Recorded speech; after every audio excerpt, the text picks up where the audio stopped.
स्वागत है आप सभी का CNBC आवाज पर। आप देख रहे हैं खिलाड़ी नंबर 1। भारतीय बाजारों को आज फिर लगा है मुनाफा वसूली का झटका। कल के गहरे सेल ऑफ के बाद आज भी वीकनेस है। 21,300 को तोड़ा निफ्टी ने, लेकिन आप देखिएगा डे लो से कुछ रिकवरी भी आई है।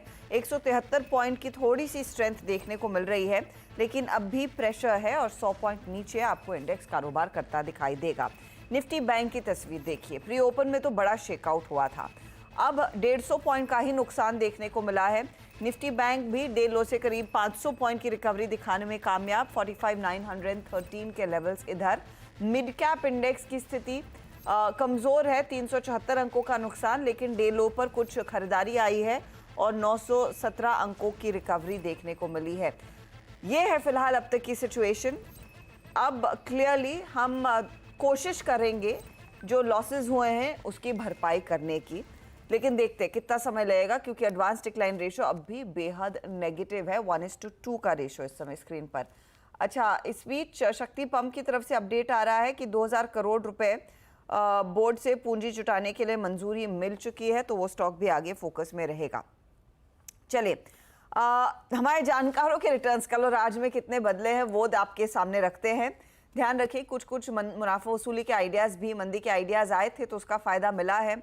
आशीष कयाल करीब 8% के रिटर्न्स एंजॉय करते हुए, स्नेहा ने 6.25% के रिटर्न्स बनाए हैं। 0.78% की कमाई यहाँ पर हुई है ब्रिजेश की। आज की अप्रोच कितनी बदलेगी?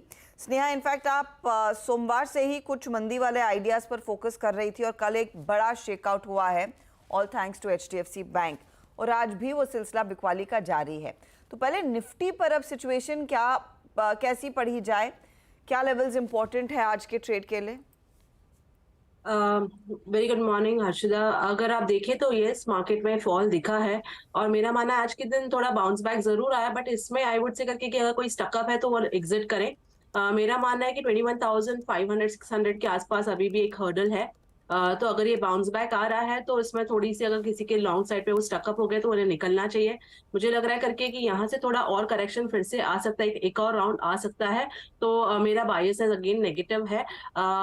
बैंकिंग इंडेक्स अगर आप देखें तो काफी अच्छे लेवल पे प्लेस्ड है, जो कि 89 EMA के आसपास ट्रेड कर रहा है। यहाँ पे थोड़ा सा बैंकिंग इंडेक्स में आपको एक अपमूव देखने को मिल सकता है यहाँ से, बट अगेन मैं इसके लिए प्ले नहीं करना चाहूंगी। आई वुड से करके कि यहाँ पे अगर हायर साइड पे जो भी बाउंस बैक आता है वहां पे आप अपने शॉर्ट्स के ट्रेड देखें और उस हिसाब से ट्रेड करें। ये फिलहाल शॉर्ट्स के ट्रेड आप कह रही हैं, उसी पर ध्यान दिया जाए। आशीष, आपकी रणनीति क्या रहेगी? बाजार में बहुत स्ट्रॉन्ग सेलिंग आया है। यहाँ पर गुंजाइश है कि यहाँ पर थोड़ा प्रेशर वापस से बिल्डअप हो सकता है, लेकिन मेरे ख्याल से अभी थोड़ा कंसोलिडेशन होना जरूरी है। इंडेक्स थोड़ा ओवरसोल्ड स्टेट में है और चुनिंदा स्टॉक्स में शायद बाइंग अपॉर्चुनिटी मिले, क्योंकि काफी सेल ऑफ आ चुका है अभी 2 दिन में और यहाँ से माइनर बाउंस बैक की गुंजाइश है। तो फिलहाल मैं सेल में नहीं जाऊंगा, मैं बाइंग में स्टॉक्स देखूंगा जहाँ पर चुनिंदा स्टॉक्स में बाइंग अपॉर्चुनिटी है, वॉल्यूम्स अच्छे पिकअप हो रहे हैं और अच्छा रुझान मिल सकता है। और निफ्टी पे जहां तक ट्रेड का सवाल है, यहाँ पर मेरे ख्याल से अगर 21,550 के आसपास आता है फिर एक सेलिंग अपॉर्चुनिटी मिल सकती है। फिर से हम देख पाएंगे शायद 21,350 के आंकड़े को। ओके, 21,350 तक के लेवल्स देखने को मिल सकते हैं, तो नजरें रहेंगी। ब्रिजेश, आपकी अप्रोच? Good morning madam. सो मैडम, डायरेक्शनली मैं शॉर्ट ही रहना चाहूंगा मार्केट पे, क्योंकि मुझे जो कल का जो FIs का जो डेटा है, उन्होंने करीब करीब 50,000 करोड़ 50,000 करोड़ 50,000 तक के कॉन्ट्रैक्ट शॉर्ट किए इंडेक्स फ्यूचर में। तो जो कहीं ना कहीं क्लियरली ये बता रहे डायरेक्शनली 21,000 के आसपास हम आ सकते हैं। आज क्योंकि 2 दिन से गिरा हुआ है, हम ओवरसोल्ड में है, तो एक बाउंस हो सकता है, बट देन बाउंस में मैं शायद लॉन्ग शायद नहीं देखूं। इंट्राडे वगैरह ले सकते हैं, बट देन डायरेक्शनली मैं अवॉइड करूंगा। पुल बैक पे थोड़ा सा पोजीशन हल्का करने की ही सलाह रहेगी। ओके, ये फिलहाल आपके लिए सलाह बेसिकली थोड़ा सा हल्का ही रहें, अग्रेसिव तेज़ी करने की ज़रूरत नहीं है, शांति से मार्केट में अप्रोच रखें। चलिए, कुछ टॉप कॉल्स हैं जो हमारे जानकारों ने कल सबसे ज़्यादा रिटर्न्स कमाए हैं डिस्पाइट द केओस जो मार्केट्स में दिखा। वो आपकी स्क्रीन पर आ जाएगा। स्नेहा का UPL करीब 2% के रिटर्न्स देकर गया। वेल्सपन कॉप आशीष कयाल का 1% कमा कर गया। आज का वो ट्रेड क्या बनेगा? ब्रिजेश के पोर्टफोलियो में सेंट्री प्लाई बाई साइड पर है। ब्रिजेश, नया ट्रेड आज का? हाँ, मैंने तो बताया कि पुल बैक पे बेचूंगा, लेकिन मेरे पास जो आइडिया है वो तेजी का है। हम्म। HBL पावर जो 479 में ट्रेड कर रहा है, मुझे लग रहा है कि ये एक रेंज ब्रेकआउट दे रहा है, तो मैं ट्रेडिंग के हिसाब से मैं इसको देख रहा हूँ। करंट प्राइस में मैं बाय करूंगा, 460 का स्टॉप लॉस रहेगा, 520 तक के टारगेट्स के लिए मैं इसको प्ले करूंगा। सॉरी, एक बार टारगेट स्टॉप लॉस दोबारा दोहराएंगे। 465 आपने कहा स्टॉप लॉस है। 460 का स्टॉप लॉस रहेगा और 520 का टारगेट। 520 का टारगेट, वो टारगेट लेवल मिस हो गया था। 520 के टारगेट के लिए HBL पावर में तेजी, 460 का स्टॉप लॉस रहेगा। स्नेहा के पोर्टफोलियो में वो UPL जिसने सबसे ज़्यादा रिटर्न्स कमाए सेल साइड पर, वो अभी भी है। अच्छा, इनका आज सन टीवी में टारगेट हिट हो चुका है, तो वो लेवल भी अचीव हो गया। और कल M&M फाइनेंस यहाँ पर स्टॉप लॉस हिट हुआ था आई थिंक, और डॉक्टर लाल से एग्जिट कर लिया। स्नेहा, आज का नया ट्रेड? सो अगेन आज का जो ट्रेड रहेगा that will be on sell side, जो कि है जुबिलेंट फूड्स। अगर आप देखें तो ये काउंटर काफी अच्छे प्रेशर में रहा था और उसके बाद थोड़ा सा कंसोलिडेट किया, जहाँ पे अराउंड 535 के आसपास एक हर्डल है। तो आई वुड रिकमेंड कि 532 का एक स्ट्रिक्ट स्टॉप लॉस लगा के इस काउंटर को सेल करें। जो टारगेट एक्सपेक्टेड है दैट विल बी अराउंड 497। 497 के टारगेट के लिए आप कह रही हैं मंदी का ट्रेड आप लेकर चलेंगी। जुबिलेंट फूड की बात हो रही है, 532 स्टॉप लॉस रहेगा। सेल साइड का ये ट्रेड जुबिलेंट पर स्नेहा ने दिया। आशीष, आपके पोर्टफोलियो में पोजीशन है नहीं कोई, कुछ कैरी की नहीं किया आपने, नया ट्रेड कहाँ ढूंढेंगे? देखिए, जो नया ट्रेड है वो लॉन्ग पोजीशंस होगी। फैक्ट करके कंपनी है जिसका नाम है फर्टिलाइजर एंड केमिकल्स ट्रेवनकोर लिमिटेड। यहाँ पर काफी समय के बाद में एक अच्छा खासा ब्रेकआउट आया है और स्टॉक में देखे तो 20 डेज एवरेज 10 डेज एवरेज के यहीं से बाउंस बैक हुआ है। वॉल्यूम्स पिकअप अच्छे हुए हैं और थोड़ा इंडिपेंडेंट चलता है ओवरऑल मार्केट से, तो यहाँ पर लॉन्ग पोजीशंस क्रिएट करने की राय होगी। स्टॉप लॉस लगाना होगा 810 का और टारगेट है 920 का। तो 20 के लिए आप कह रहे हैं एक अपॉर्चुनिटी तेजी की बनेगी फैक्ट में। तो भले ही मार्केट में एक अंडरटोन नेगेटिव हो, लेकिन कुछ तेजी के सौदे भी आए हैं फैक्ट में, HBL पावर में। लेकिन स्नेहा ने फोकस किया जुबिलेंट फूड पर, मंदी का वो ट्रेड। एक ट्रेड स्नेहा जोड़ पाएंगी, एक आशीष और साथ ही ब्रिजेश के पास भी मौका है। आप लोग ढूंढिए कुछ अगला ट्रेड, तब तक हम बात करते हैं नज़ारा टेक की, जहां पर कंपनी ने दरअसल प्रेफरेंशियल शेयर जो जारी किए थे, अब पूरी जो 750 करोड़ रुपए रकम जुटाने की योजना थी वो पूरी हो चुकी है। पहले ट्रांच में 500 करोड़ जुटाए गए, फिर दूसरे हिस्से में करीब 250 करोड़ की रकम जुटा ली गई है। अब कंपनी इस रकम का इस्तेमाल क्या करेगी, किस तरह के इन्वेस्टर्स ऑन बोर्ड हुए हैं, सब पर बातचीत करने के लिए मेरे साथ है कंपनी के जॉइंट MD और CEO Nitesh Mitra Sen. Nitesh, in fact I remember 750 crore का अप्रूवल था, फर्स्ट हाफ में 500 करोड़ जुटाए और 250 करोड़ अब आप जुटा रहे हैं। ये बताइए, ये बेसिकली किस तरह के निवेशकों ने पार्टिसिपेट किया है, और ये जो निखिल और नितिन कामत का पार्टिसिपेशन है वो क्या एडिशनल लेकर आएंगे ऑन बोर्ड आपके लिए? जरूर। ये जो हमने लास्ट ट्रांच करा है हमारे फंड रेज का 250 करोड़ का, जो हमारे लिए सबसे इम्पोर्टेंट था कि जो हमारे क्वालिटी ऑफ इन्वेस्टर्स है वो कैसे आ रहे हैं इस फंड रेज में।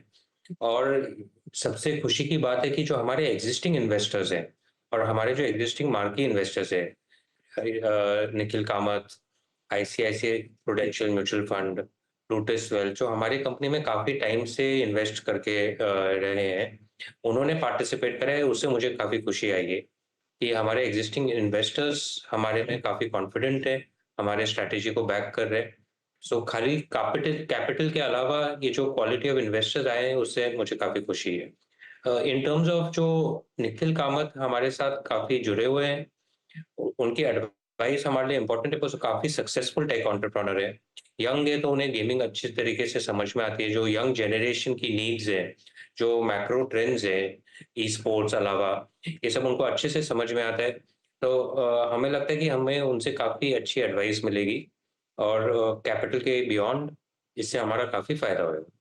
ये जो फंड आपने रेज किया है, अब इसे डिप्लॉय करने का क्या प्लान है? कुछ एक्विजिशंस आई गेस आप करते हुए दिखाई देंगे। एक छोटा स्टेक आपने कॉफ्लुएंस में लिया है, उस पर्टिकुलर स्टेक के जरिए क्या बिल्ड करने में मदद मिलेगी? जरूर। जैसे आप जानते हैं नज़ारा एक profitable cash flow generating company है। सो हमारा जो कैपिटल है वो बहुत ज़्यादा कुछ लॉस फंडिंग के लिए तो जाता नहीं है। सो काफ़ी कुछ कैपिटल हमारा इंटरेस्टिंग अपॉर्चुनिटीज इन एम&ए में जाएगा। हम काफ़ी गेम स्टूडियोज को देख रहे हैं जो पिछले साल हमने अक्वायर करे थे, वो काफ़ी अच्छे करे हैं। सो उसमें हमें डबल डाउन करना है।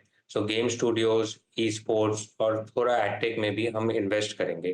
पिछले 1 साल में मेरी टीम ने काफ़ी एक अच्छी डील पाइपलाइन बना के रखी है, पर हम उसे काफ़ी केयरफुली देख रहे हैं कि हम मैक्सिमम डिलिजेंस डिप्लॉय करें जो हमारा कैपिटल जाए।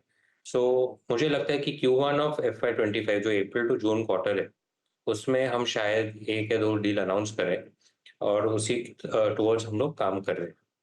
ऑन एन एवरेज जो हर आपने अ, जी कोफ्लुएंस के बारे सॉरी जो आपने कोफ्लुएंस के बारे में पूछा, बेसिकली आज के दिन एक जो चैलेंज गेमिंग इंडस्ट्री में है गेम डिस्कवरी का है कि इतने सारे गेम रहते हैं और आपका गेम डिस्कवर कैसे होता है। सो कोफ्लुएंस इंडिया की leading social influencer platform marketing company है। उसमें 600,000 इन्फ्लुएंसर्स जुड़े हुए हैं और हम साथ में एक गेम डिस्कवरी प्लेटफॉर्म लॉन्च करने वाले हैं जिसके थ्रू ये इन्फ्लुएंसर्स हमारे गेम्स मार्केट करेंगे और उसकी विजिबिलिटी, उसकी डिस्कवरी काफ़ी आसान हो जाएगी हमारे कंज्यूमर बेस के लिए। सो इसी ख्याल से हमने ये स्टेक खरीदा है। तो जब कोई इन्फ्लुएंसर आपके गेम्स को मार्केट करते हैं, ऑफ कोर्स आपको उनको पैसा देना पड़ता है, लेकिन उसका रिटर्न कितना रहता है? कुछ आइडिया नितेश हमारे साथ शेयर कर पाएंगे? ये एक्सपेरिमेंट अभी हम लॉन्च करेंगे टू सी कि क्या रिजल्ट आता है। बट हमें लगता है कि जो हमारा कॉस्ट ऑफ एक्विजिशन रहता है आज के दिन, उससे via influencer marketing cost of acquisition lower रहेगा, बिकॉज जो ये इन्फ्लुएंसर्स के फैंस रहते हैं या फॉलोअर्स रहते हैं वो इन्फ्लुएंसर्स को ट्रस्ट करते हैं और अगर इन्फ्लुएंसर उनको कुछ गेम रेकमेंड कर रहे हैं तो चांसेस है कि वो उसको ट्राई करेंगे। तो हमें काफी लगता है कि जो हमारे मार्केटिंग स्पेंड है ये इससे मोर एफिशिएंट बनेंगे। आपने इनफैक्ट दिसंबर में अनाउंस किया था कि आप 5 इनोवेटिव गेम्स इंडिया के लिए खास पब्लिश करेंगे। इनफैक्ट आपके कॉलीग से हमने बातचीत भी की थी। कुछ अंदाज़ा हमें दे पाएंगे कि हर क्वार्टर कितने गेम्स फिर इस प्रकार के आप पब्लिश करेंगे? कितना ड्राइव करेगा आपके पब्लिशिंग बिजनेस को? जरूर। सो जो हमने नया नज़ारा पब्लिशिंग लॉन्च करा है उसके द्वारा हम काफ़ी इंडियन डेवलपर्स के साथ काम कर रहे हैं, एक्चुअली ग्लोबल डेवलपर्स भी, बट हमारा फोकस मेक इन इंडिया पे काफ़ी है जी। और उस कारण से हम इंडियन डेवलपर्स को काफ़ी सपोर्ट कर रहे हैं। हमारा टारगेट है कि हर क्वार्टर हम लोग एटलीस्ट 5 अच्छे इनोवेटिव नए गेम्स मार्केट में लेके आए। Okay, every quarter 5 games. E sports को लेकर फिर क्या विजिबिलिटी रहेगी नितेश? क्योंकि वहां पर आप शायद कुछ और डील्स की तैयारी में हैं। कुछ आइडेंटिफाई किया है? कब तक अनाउंस करेंगे? मुझे लगता है कि ये क्वार्टर में और अगले क्वार्टर में, ये quarter meaning Jan to March Q4 में कुछ ई स्पोर्ट्स के द्वारा होना चाहिए, बट एग्जैक्ट टाइमिंग काफ़ी डिफिकल्ट रहता है ये डील्स को क्लोज करने के लिए। तो जहां तक मेरा अंदाजा है, ई स्पोर्ट्स सबसे ज्यादा रेवेन्यू ड्राइव करेगा, फिर आपका गेमिफाइड लर्निंग रहेगा जो कि रोपिया प्लेटफॉर्म है, करेक्ट? करेक्ट। ओके नितेश, अगली बारी ऑफ कोर्स आपके नंबर्स पर भी डिटेल में बातचीत करेंगे। क्या परफॉर्मेंस अब तक का रहा है और आगे की क्या विजिबिलिटी है, लेकिन good luck for 2024। Thank you very much. Nitish Mittersain, Nazara technologies एक अच्छा परफॉर्मेंस आज दिखा रहा है, करीब 1.5% ऊपर, और मार्की इन्वेस्टर्स इनके साथ जुड़ते हुए नजर आए हैं। इनोवेटिव कंपनी है, गेमिंग में हम देख रहे हैं इकलौती listed player, of course delta Corp को छोड़कर, लेकिन अच्छा फोकस और ई स्पोर्ट्स पर कंपनी और जोर देती हुई दिखाई देगी। चलिए एक काम करते, लेंगे एक ब्रेक के बाद देखते हैं स्नेहा, आशीष और ब्रजेश के अपने पोर्टफोलियो में एक और ट्रेड ऐड करते हैं या नहीं। आप देख रहे हैं खिलाड़ी नंबर 1 और मार्केट का एक्शन आपकी स्क्रीन पर आ जाएगा। वैसे कुछ खास बदलाव नहीं है, जहां थे वहीं पर हैं। 100 पॉइंट का नुकसान निफ्टी पर, निफ्टी बैंक 113 पॉइंट नीचे। मिड कैप्स आज ज़्यादा दबाव में, डे लो से कुछ रिकवरी आई है। हमारे जानकारों ने कुछ आइडियाज़ दिए हैं, लेकिन अगला आइडिया क्या रहेगा? ब्रजेश, तेजी या मंदी कुछ आइडेंटिफाई हुआ? मैडम मेरे ख्याल से शायद पुल बैक आ रहा है मार्केट में, बैंक निफ्टी ही पुल बैक कर रहा है, तो मोस्टली मुझे लगता है कि अगर किसी को इंट्राडे आज और कल में कुछ अपॉर्चुनिटी ढूंढनी है तो एक बार लॉन्ग की साइड से करना चाहिए, क्योंकि पुल बैक थोड़ा शार्प हो सकता है। सो मैंने एक जो ट्रेड जो मुझे ठीक लग रहा है वो है एमजीएल में, हम ध्यान रख सकते हैं, मुझे लगता है एमजीएल में एक अपॉर्चुनिटी हो सकती है करंट प्राइस में। इसका जो स्टॉप लॉस रहेगा करीब करीब 1270 के आसपास मैं इसमें स्टॉप लॉस लेके चलूंगा, और 1310 तक के लिए एक टारगेट मैं एक ट्रेडिंग अपॉर्चुनिटी के साथ इसको ट्रेड करूंगा। ओके, तो एमजीएल में एक तेजी वाला ट्रेड 1320 टारगेट, 1270 का स्टॉप लॉस रखेंगे। तेजी की तरफ इस पुल बैक को प्ले किया जाए। अच्छा, इनफैक्ट रिकवरी आ रही है सभी काउंटर्स में। स्नेहा, जुबलेंट फूड शॉर्ट था, दूसरा ट्रेड आपका? हर्षदा, आज के लिए अभी के लिए मैं एक ही ट्रेड दूंगी, सेकेंड हाफ में देखकर accordingly I prefer giving trade. Ashish, आपका क्या इरादा है, रुकेंगे या है ट्रेड हाथ में? नहीं, अभी तो फिलहाल वेट करेंगे, सेकंड हाफ में देखेंगे कि बाजार की चाल कैसे, उस हिसाब से ट्रेड देंगे। ओके, तो दूसरे भाग में आएगा अगला ट्रेड स्नेहा और आशीष की तरफ, यानी कि 1 बजे के मिड कैप मंत्र में वो अपडेट आ सकता है। चलिए, जो ट्रेड्स आए हैं उसको देख लेते हैं। तो 2 ट्रेड्स ब्रिजेश ने दिए, एक आशीष ने, एक स्नेहा ने। आशीष का ट्रेड है फैक्ट, एक जगह खाली है, 920 के लिए तेजी की, 810 का इनका स्टॉप लॉस है। रिटर्न्स की स्थिति में स्टॉक 0.41% के गेंस दे रहा है। अब आते हैं स्नेहा के पोर्टफोलियो पर। पहले से यूपीएल कैरी किया, 529 का टारगेट, शॉर्ट की तरफ 565 स्टॉप लॉस है, लेकिन जुबलेंट फूड 500 का टारगेट, लगभग 497 to be precise. Sell side का ट्रेड है, 532 आपके लिए स्टॉप लॉस का लेवल है। यूपीएल इनको आज करीब 2% कमा कर दे रहा है। जुबलेंट फूड में इतनी कुछ कमाई इस समय नहीं हुई है। अब आते हैं ब्रिजेश पर। तो ब्रिजेश ने सेंचुरी प्लाई कैरी किया, 836 का target, 770 stop loss. HBL power systems तेजी में, 520 का टारगेट, 460 स्टॉप लॉस।